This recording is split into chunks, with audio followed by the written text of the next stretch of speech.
اس اعلان کے بعد بہت سے حلقوں نے یہ تاثر دینا شروع کر دیا کہ وزیراعظم عمران خان اصل میں فوج کے متعلق یا نئے آرمی چیف کے متعلق بہت بڑا فیصلہ کر سکتے ہیں، اور یہ تاثر بھی دیا کیا کہ وزیراعظم عمران خان منگلا کے جو کور کمانڈر ہیں جنرل شاہین مظہر یا پشاور کے جو کور کمانڈر ہیں جنرل فیض حمید، جو اس وقت سینیورٹی لسٹ میں بھی موجود ہیں، ان کو آرمی چیف لگانے کا اعلان کر سکتے ہیں، اور یہی سب سے طاقتور کارڈ ہو سکتا ہے کچھ حلقوں کے تاثر کے مطابق، کیونکہ یہ جو حلقے تھے یہ تاثر یہ بھی دے رہے تھے کہ موجودہ جو سیاسی صورتحال ہے اور جو عدم اعتماد آئی، اس کا تعلق اسٹیبلشمنٹ سے بھی ہو سکتا ہے، لیکن اب اس پوری صورتحال میں ایک بہت بڑی خبر آئی ہے، اور یہ خبر اس وقت آئی جب وزیراعظم عمران خان سے براہ راست اسی معاملے پر 3 پیچیدہ قسم کے سوالات کیے گئے۔ اب ان میں ایک سوال تو یہ تھا کہ کیا فوجی قیادت آپ سے عثمان بزدار کی وجہ سے ناراض ہو گئی ہے؟ یعنی کیا اسٹیبلشمنٹ اور فوجی قیادت یہ چاہتی تھی کہ آپ عثمان بزدار کو تبدیل کر کے پی ٹی آئی کے کسی اور رہنما کو یا چودھری پرویز الہی کو وزیر اعلیٰ پنجاب بنا دیں، لیکن آپ نے اگر عثمان بزدار کو نہیں ہٹایا تو کیا اس وجہ سے فوجی قیادت آپ سے ناراض ہو گئی ہے؟ اب اس پر پرائم منسٹر عمران خان نے پہلی مرتبہ بڑا دلچسپ جواب دیا اور یہ بتایا کہ عثمان بزدار کو اصل میں وزیر اعلیٰ پنجاب لگانے کی وجہ کیا تھی، اور پرائم منسٹر عمران خان نے کہا کہ اصل میں نے عثمان بزدار کو سٹاپ گیپ کے طور پر وزیر اعلیٰ بنایا تھا۔ شاہ محمود قریشی بھی وزیر اعلیٰ پنجاب کے لیے ہمارے پاس ایک آپشن تھے، لیکن چونکہ شاہ محمود قریشی صوبائی اسمبلی کی نشست ہار گئے تھے، اس لیے میں نے عثمان بزدار کو وزیر اعلیٰ بنا دیا تاکہ پارٹی کے اندر دھڑے بندی نہ ہو اور پارٹی کے اندر اختلافات نہ پیدا ہوں۔ اس کے بعد وزیر اعظم عمران خان سے دوسرا سوال ڈی جی آئی ایس آئی کے متعلق کیا گیا، اور یہ اصل میں بہت ہی ٹرکی کوسچن تھا، بہت پیچیدہ سوال تھا، کیونکہ کچھ حلقے عدم اعتماد کا جو معاملہ ہے اسے D G I S I general Nadeem Anjum کی تعیناتی کے وقت جو ایک پیچیدہ صورتحال پیدا ہوئی تھی اور جس طریقے سے یہ تعیناتی کچھ تاخیر کا شکار ہوئی تھی، تو تحریک عدم اعتماد کو اس پیچیدہ صورتحال سے بھی کچھ حلقے جوڑ رہے ہیں۔ اب پرائم منسٹر عمران خان سے سوال یہ کیا گیا کہ کیا عدم اعتماد کا تعلق ڈی جی آئی ایس آئی کی تعیناتی میں تاخیر یا اس وقت کی جو پیچیدہ صورتحال تھی اس صورتحال سے بھی ہو سکتا ہے؟ اس پر وزیر اعظم عمران خان نے انتہائی معنی خیز جواب دے کر سب کو حیران کر دیا اور ایک بہت بڑا انکشاف کر دیا۔ یہ ایک ایسا انکشاف تھا جو اس سے پہلے کبھی بھی نہیں کیا گیا، لیکن اب براہ راست پرائم منسٹر عمران خان نے خود اپنی زبان سے یہ انکشاف کیا، اور پرائم منسٹر کا کہنا یہ تھا کہ تحریک عدم اعتماد پچھلے 1 ماہ میں پلان نہیں ہوئی، پچھلے 1 ماہ میں اس کی منصوبہ بندی نہیں ہوئی، اس کی منصوبہ بندی اصل میں اکتوبر لاسٹ ایئر یعنی اکتوبر 2021 میں شروع ہو گئی تھی۔ اس وقت پرائم منسٹر عمران خان کے پاس یہ اطلاع آ گئی تھی کہ اپوزیشن نے تحریک عدم اعتماد کی منصوبہ بندی کر لی ہے، اور یہاں بہت اہم بات یہ ہے کہ ڈی جی آئی ایس آئی کی تعیناتی کا جو معاملہ ہے وہ بھی اکتوبر 2021 میں ہی سامنے آیا تھا، اور پرائم منسٹر عمران خان کی بات سے تاثر یہ ملا کہ اپوزیشن نے ڈی جی آئی ایس آئی کے حوالے سے جو ایک پیچیدہ صورتحال پیدا ہوئی تھی اس صورتحال کا فائدہ اٹھایا، یعنی شہباز شریف نے اس وقت اسٹیبلشمنٹ کے بوٹ پالش کرنے شروع کر دیے اور یہ تاثر دینا شروع کر دیا کہ وزیر اعظم عمران خان نے تو آپ کا جو فیصلہ تھا اس کو ماننے میں بڑی تاخیر کی، لیکن اگر مجھے چانس ملے تو میں آپ کا ہمیشہ تابع دار بن کر رہوں گا۔ اس کے بعد وزیر اعظم عمران خان سے جنرل فیض حمید کے متعلق ایک اہم ترین سوال کیا گیا، اور آپ کہہ سکتے ہیں کہ یہ بھی اس پورے سیشن میں سب سے اہم نوعیت کا سوال تھا، اور پرائم منسٹر عمران خان سے سوال یہ کیا گیا کہ آپ کا جو سرپرائز ہے، یعنی آپ جو کہہ رہے ہیں کہ میں آخری کارڈ جب شو کروں گا تو تحریک عدم اعتماد الٹ کر رہ جائے گی، یہ میرا سب سے طاقتور کارڈ ہوگا، تو کیا آپ کا یہ کارڈ جنرل فیض حمید کے متعلق ہے،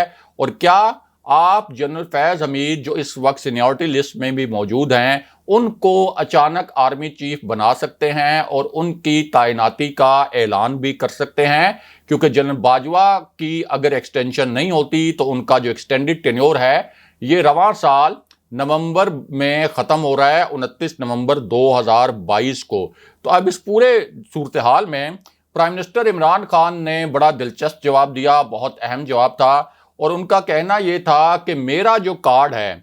اور میرا جو سرپرائز ہے وہ فوج کو تقسیم کرنے کے متعلق نہیں ہے، میرا کارڈ فوج میں کسی نئی تقرری یعنی نئے آرمی چیف کو لگانے کے متعلق یا کسی آرمی چیف کی برطرفی کے متعلق نہیں ہے، میرا کارڈ ان دونوں معاملات سے مختلف ہے، اور میں کبھی بھی کوئی ایسا قدم نہیں اٹھاؤں گا جس سے فوج تقسیم ہو۔ جس طرح کا کام میاں نواز شریف اور پی ڈی ایم کرتی رہی فوج کے خلاف، میں ہرگز ویسا کام نہیں کروں گا۔ بہرحال اب واپس آتے ہیں کہ تحریک عدم اعتماد کے ماحول میں اہم ترین گرفتاری کا معاملہ کیا ہے، اور ایک طاقتور شخصیت نے تحریک عدم اعتماد کے حوالے سے کیا 3 بڑے انکشافات کیے ہیں، اور یہ جو انکشافات ہیں ان انکشافات کا تعلق فوج سے بھی ہے، انہی انکشافات کا تعلق اپوزیشن سے بھی ہے، اور وزیر اعظم عمران خان سے بھی یہ انکشافات جڑے ہوئے ہیں۔ اب یہ جو شخصیت ہے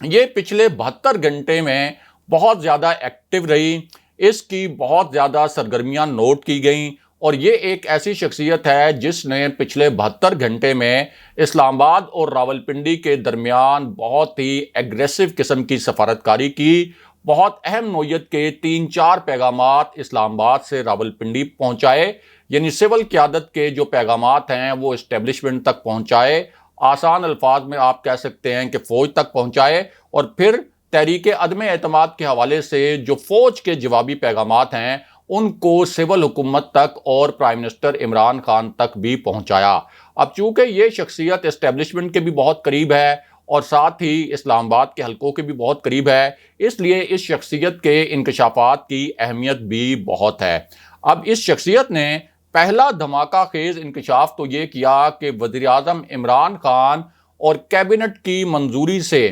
آرٹیکل 245 یعنی آئین کا جو آرٹیکل 245 ہے اس کے تحت فوج کو طلب کیا جا سکتا ہے۔ اس وقت ایک بہت بڑی شرارت بھی ہو سکتی ہے۔ ہماری پوری کوشش ہے کہ ہم سیاسی طور پر سنجیدگی کا مظاہرہ کریں، اگر خدا نخواستہ ٹکراؤ ہو گیا تو ہم نے سپریم کورٹ میں تو رپورٹ پیش کر دی ہے، اور ٹکراؤ کی صورتحال میں ملک میں مارشل لا بھی لگ سکتا ہے۔ یہ اس شخصیت کا انکشاف تھا۔ اس شخصیت کا دوسرا انکشاف یہ تھا کہ اسلام آباد میں ہم نے 2000 رینجر اہلکار اور 2000 ایف سی اہلکار تعینات کر دیے ہیں، جو ظاہر ہے کہ رینجرز بھی اور ایف سی بھی فوج کا باضابطہ حصہ ہیں، اور عملی طور پر اس وقت اسلام آباد کا جو کنٹرول ہے وہ فوج کے پاس ہے۔ اسی شخصیت کا تیسرا انکشاف یہ بھی تھا کہ وزیر اعظم عمران خان کے پاس ایک طاقتور سرپرائز موجود ہے، وہ یہ طاقتور سرپرائز دیں گے، اپنا جو سب سے طاقتور پتہ ہے اس کو شو بھی کریں گے، اور ہمارے پاس بھی اپوزیشن کے کچھ لوگ ایسے ہیں جو آخری وقت میں تحریک عدم اعتماد کے حق میں ووٹ نہیں دیں گے۔ لیکن اس کے بعد ایک ایسا تہلکہ خیز انکشاف کیا اس شخصیت نے جس نے تمام حلقوں کو حیران کر کے رکھ دیا، اور یہ جو انکشاف تھا بہت ان ایکسپیکٹڈ تھا، بہت غیر متوقع تھا۔ جہاں یہ اپوزیشن کے لیے ان ایکسپیکٹڈ تھا، وہاں یہ حکومت کے لیے، تمام وزراء کے لیے اور پرائم منسٹر عمران خان کے لیے بھی آپ کہہ سکتے ہیں کہ کافی غیر متوقع تھا۔ اور اس شخصیت نے یہ کہا کہ میری تجویز یہ ہے کہ بجٹ کے بعد ہمیں الیکشن کی طرف جانا چاہیے، بجٹ کے بعد جب ہم الیکشن تک جائیں گے تو اس وقت تک ہمارے بہت سے منصوبے مکمل بھی ہو چکے ہوں گے، اور اس وقت چونکہ عوامی ہمدردی بھی پرائم منسٹر عمران خان کے ساتھ ہے، پورے پاکستان میں عمران خان کا بیانیہ گونج رہا ہے، تو ہمیں الیکشن میں فائدہ ہوگا اگر ہم بجٹ کے فوراً بعد الیکشن میں چلے جائیں۔ یہ انکشاف اس شخصیت نے کیا۔ اس کے بعد چوتھا جو تہلکہ خیز انکشاف تھا، یہ انکشاف اپوزیشن کی نمبر گیم کے متعلق تھا۔ اب جو اپوزیشن نے قومی اسمبلی کا اجلاس ہوا جس میں تحریک عدم اعتماد کے متعلق ابتدائی کارروائی ہونی تھی وہاں اپنے 159 ارکان شو کیے، حالانکہ اپوزیشن کے پاس 162 ارکان ہونے چاہیے تھے۔ قومی اسمبلی میں 162 ارکان ہیں اس وقت اپوزیشن کی تمام جماعتوں کے، لیکن اس کے باوجود 159 ارکان جو ہیں وہ اپوزیشن شو کر سکی۔ اب اس میں ایک تو جماعت اسلامی کے رکن قومی اسمبلی ہیں، انہوں نے اپوزیشن کا ساتھ دینے سے انکار کر دیا تحریک عدم اعتماد کے حوالے سے، اور انہوں نے کہا کہ ہم تحریک عدم اعتماد میں نیوٹرل ہیں۔ اس کا مطلب یہ ہے کہ حکومت کو تو دھچکا نہیں لگا، لیکن اپوزیشن کو ایک رکن قومی اسمبلی کا دھچکا لگ گیا، کیونکہ 172 کا فگر حکومت نے پورا نہیں کرنا بلکہ اپوزیشن نے پورا کرنا ہے۔ اس کے علاوہ پیپلز پارٹی کا بھی ایک جو رکن قومی اسمبلی تھا جام عبد الکریم،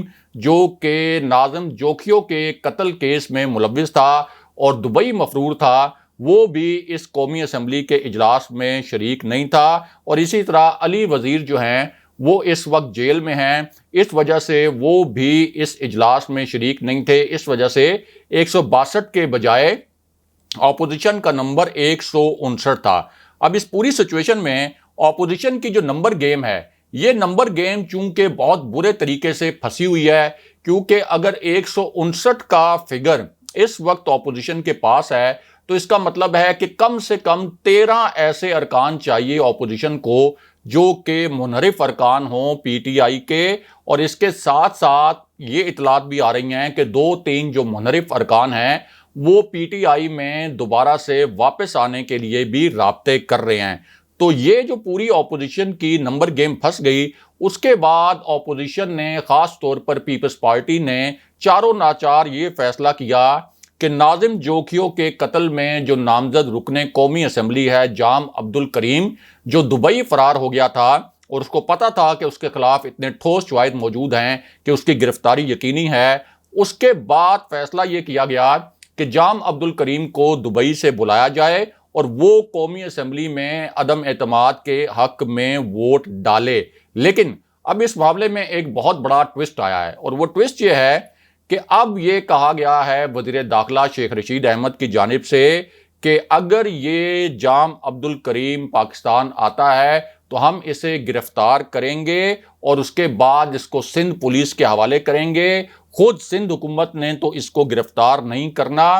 ہم نے ڈی جی ایف آئی اے کو، جو وفاق کا ادارہ ہے ایف آئی اے اور وفاق کے انڈر کام کرتا ہے، ان کو کہہ دیا ہے کہ جام عبد الکریم کو گرفتار کیا جائے، یہ جس بھی ایئرپورٹ پر لینڈ کرے۔ ساتھ ہی شیخ رشید نے یہ بھی کہا کہ اپوزیشن کی نمبر گیم کتنی پتلی ہے، اس سے اندازہ لگایا جا سکتا ہے کہ اب مفرور قاتلوں کو بھی وہ ووٹ ڈالنے کے لیے بلا رہے ہیں، اور اس کا مطلب یہ بھی ہے کہ ان کی کانپیں اس وقت ٹانگ رہی ہیں۔ اگلے پروگرام تک کے لیے خدا حافظ۔